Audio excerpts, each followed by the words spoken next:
भारत देश में डायमंड का जो बिजनेस है ये 70 साल पहले आया था। उसके पहले भारत डायमंड का बिजनेस नहीं था। इसमें एक काठियावाड़ी पटेल कम्युनिटी है जो भावनगर पालनपुर से आती है। गुजरात में जो भावनगर पालनपुर है यहाँ से आती है और ये कम्युनिटी ने डायमंड के बिजनेस में एक मतलब स्पेशलिटी हासिल की है और ये सब लोग पिछले 70 सालों से मतलब जो पहली पीढ़ी, दूसरी पीढ़ी, थर्ड जनरेशन तक अभी डायमंड बिजनेस में है। और ये लोग south Africa, Belgium, Australia, Russia ऐसे देशों से रफ डायमंड लाते हैं। रफ डायमंड दिखने में तक एकदम पत्थर होते हैं, तो ये लोग उसको पॉलिश करके उसको डायमंड बना के लगभग 2 लाख करोड़ का भारत देश को एक्सपोर्ट का बिजनेस देते हैं हर साल 1 साल में। इसमें टोटल 5000 डायमंड मर्चेंट्स है। उनके पास लगभग 1 लाख वर्कर्स है। इतने लोगों को रोजगार देते हैं। फिर ये जब एक्सपोर्ट करते हैं, वो जो एक्सपोर्ट का जो ऑफिस है वो भरत डायमंड बोर्ड्स बीकेसी में इनका मार्केट है। वो मार्केट के अंदर ही मैं जाके देख के आया हूँ, कस्टम का ऑफिस है।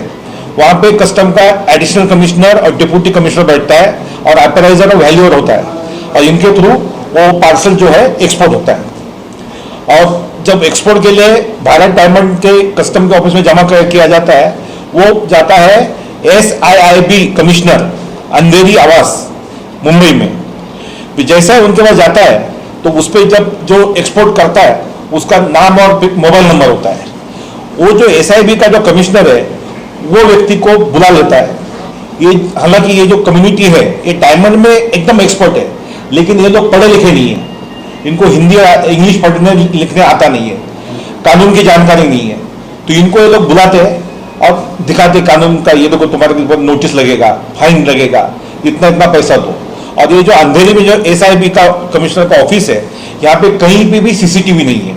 यहाँ पे जो अधिकारी ऑफिसर बैठते ये डेली लाखों का एक्सटॉर्शन करते हैं, कैश लेके घर पे जाते हैं। उसमें की एक घटना ये भाई के साथ हुई है, ये अपनी कहानी खुद बताएंगे। ऐसे कई लोगों के साथ हुआ है और डेली वो ऑफिसर घर पे 5 लाख, 10 लाख, 25 लाख लेके जाता है। जिसकी भी पोस्टिंग यहाँ पे होती है उसका डेली का इनकम 5 से 25 लाख रुपया है कैश में। और वहां पे कोई CCTV उन्होंने रखा नहीं है, इसलिए उसका प्रूफ पकड़ा न जाए।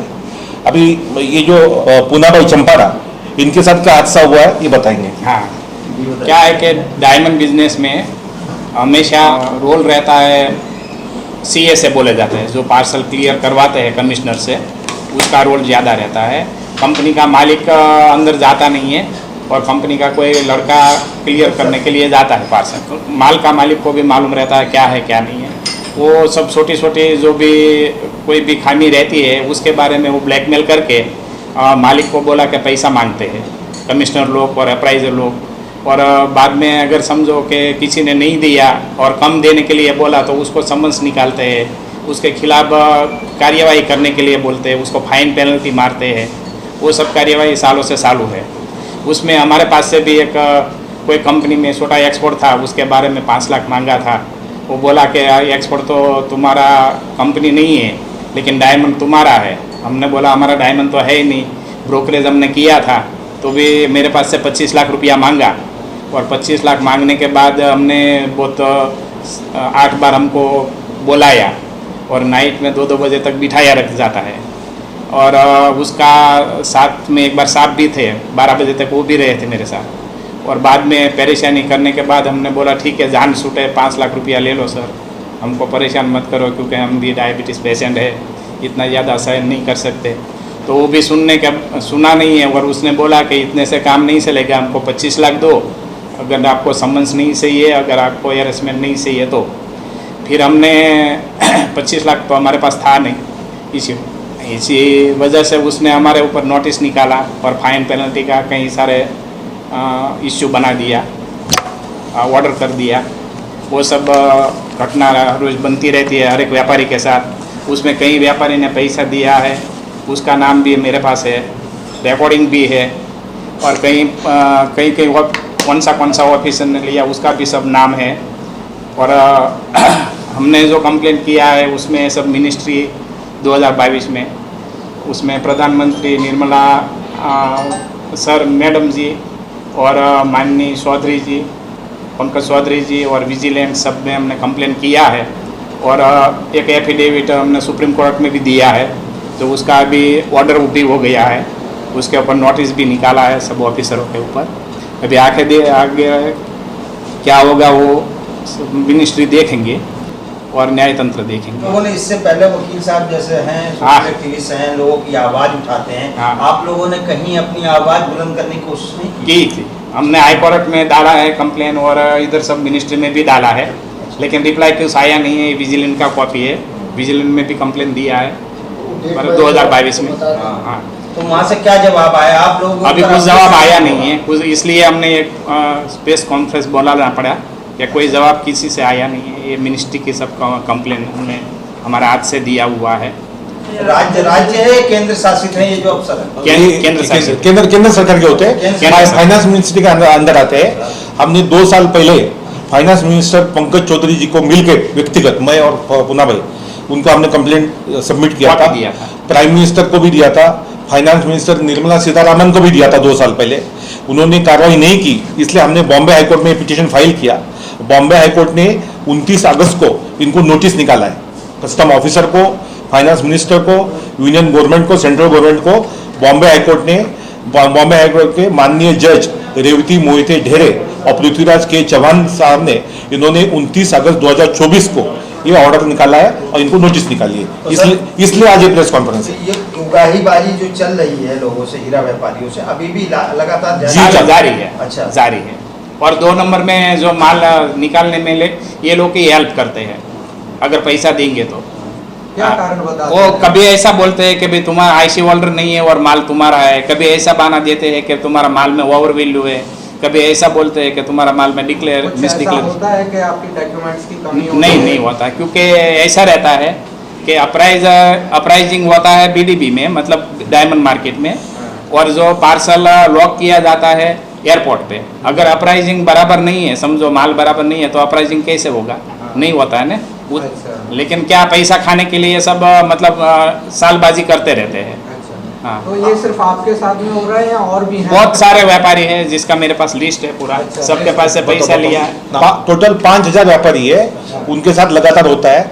जिन व्यापारी से उन्होंने पैसा लिया है उनकी नाम की लिस्ट है सर के पास। पर ऐसा है, ये जो सब व्यापारी है ये लोग अनपढ़ है, इनको इंग्लिश वगैरह आती नहीं है, इनको डराया धमकाया जाता है और ये लोग आज भी डरे हुए हैं, ये सामने आते नहीं कंप्लेंट करने के लिए। पूना भाई का ऐसा है कि ये एक सामाजिक व्यक्ति वहाँ उनको पूना चाचा बोला जाता है और ये हमेशा अन्याय के खिलाफ लड़ते हैं, इसलिए इन्होंने आवाज़ उठाई और ये हमारे तक पहुँचे। इसी तरह के बाकी पीड़ित लोगों का नाम बताओ। ये सब लोग रेडी है आने के लिए, लेकिन ये लोग अपने जान को डरते हैं, इनको धमकाया जाता है। लोकशाही में एक पत्रकार भी एक चौथा स्तंभ होता है। आप लोगों को अगर हम नहीं बताएंगे तो आपको पता कैसे चलेगा? ये हाईकोर्ट ने नोटिस निकाली है 29 अगस्त को, इसकी अगली हेयरिंग है 23 सितंबर को, तो आप लोग उसको फॉलो करिए। और हम चाहते हैं कि सरकार इस पे ध्यान दे और एक करप्ट कस्टम जो ऑफिसर्स है इनको तुरंत सस्पेंड करे, डिसमिस करे। दूसरा मकसद यही है कि पूरे भारत देश में कस्टम ऑफिसर द्वारा जो पीड़ित है, जिनको भी तकलीफ है, वो हमारे पास आए, उनको हम हाई कोर्ट में या सुप्रीम कोर्ट में ले जाएंगे। पास से कितना अमाउंट लिया है? आज ज्वेलरी करके एक कंपनी है, उसके पास से 60 लाख रुपया लिया है, और गैलेक्सी ज्वेलरी करके उसके पास 88 मतलब 88 लाख रुपया लिया है, 88 लैक्स। और सल्तन ज्वेलरी है, उसके पास से 60 लाख रुपया लिया है। और एसएनएस करके एक कंपनी है ज्वेलरी, उसके पास से 1 करोड़ 28 लाख रुपया लिया है। और जेडी डायमंड उसके पास से 10 लाख लिया है। और श्रीराम डायमंड उसके पास से 1 करोड़ 20 लाख लिया है।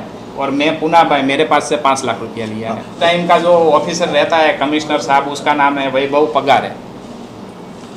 2022 की बात करो जब उसने मेरा कंप्लेन किया था तभी। दूसरा है नीरज सोनी, तीसरा है अजय देशमुख, हनुमान गुजर चौथा है, और श्री सुनील यादव, श्री रोशन, श्री शिवांता सिंह, ये सब उसी टाइम ने सेटलमेंट। क्या रैंक है? कमिश्नर है, अप्राइजर है, ऑफिसर है। अच्छा, अप्राइजर। हाँ, अप्राइजर ऑफिसर भी है। अच्छा, हाँ। अच्छा। आपसे 5 लाख रुपए किसने लिया, कैसे लिया? हाँ, वो पगारे साहब ने लिया था। और श्री हनुमान के पास मेरा नोटिस उसने निकाला था हनुमान गुजर करके। उसके बाद मैं स्टेटमेंट लेने के लिए गया, मुझे बहुत परेशानी की। उसके बाद 5 लाख रुपया हमने दिया और एक नीलेश करके जो कमिश्नर साहब का, वैभव पगारे साहब का आदमी है, नीलेश घाटकोपर, कहाँ रहते हो? घाटकोपर में। हाँ, कैसे लिया पैसा? और कैश मतलब बीकेसी आके लेके गए थे मेरे ऑफिस से। क्या इन तमाम लोगों को तो सरकारी संरक्षण में मिला हुआ है क्या सरकार का? कैसे? हाँ हाँ, वो सरकार का सपोर्ट है इन लोगों कस्टम को। के कमिश्नर है वो। हाँ, समझो ये सरकार अलग है, ऑफिसर अलग है, बराबर है। मिनिस्ट्री और ये दोनों पार्ट अलग अलग है। मिनिस्ट्री में क्या है वो शायद मालूम भी नहीं रहता है कि ये लोग ऑफिसर लोग क्या व्यवहार करते हैं। अच्छा, इतने नाम गिनाए, इसमें से कोई ऐसा भी केस आपके सामने आया जिन्होंने पैसा देने से मना कर दिया हो, तो उसके साथ क्या हुआ? ये जो अभी नाम हाँ, लिखा है ना, हाँ। ये सब लोग आने के लिए रेडी है। इनसे नहीं, किसी ने मना कर दिया कि हाँ। हम पैसा नहीं दे सकते, यही तो उनके व्यक्ति- साथ क्या मैं हुआ? हूँ ना आपके सामने। आप हैं। हाँ। आपके अलावा मेरे पास नहीं, मैं आईसी होल्डर हूँ, नहीं मेरा कोई बैंक अकाउंट है जिसमें मेरे को आया गया कंपनी का कोई अमाउंट है, तो भी मेरे खिलाफ से नोटिस निकाला है, शोकॉस नोटिस, और से ऑर्डर कर दिया है हाई वैल्यू का, मतलब 3-4 हज़ार करोड़ का मेरे को फाइन पेनल्टी मारा है, नहीं पैसा देने के कारण।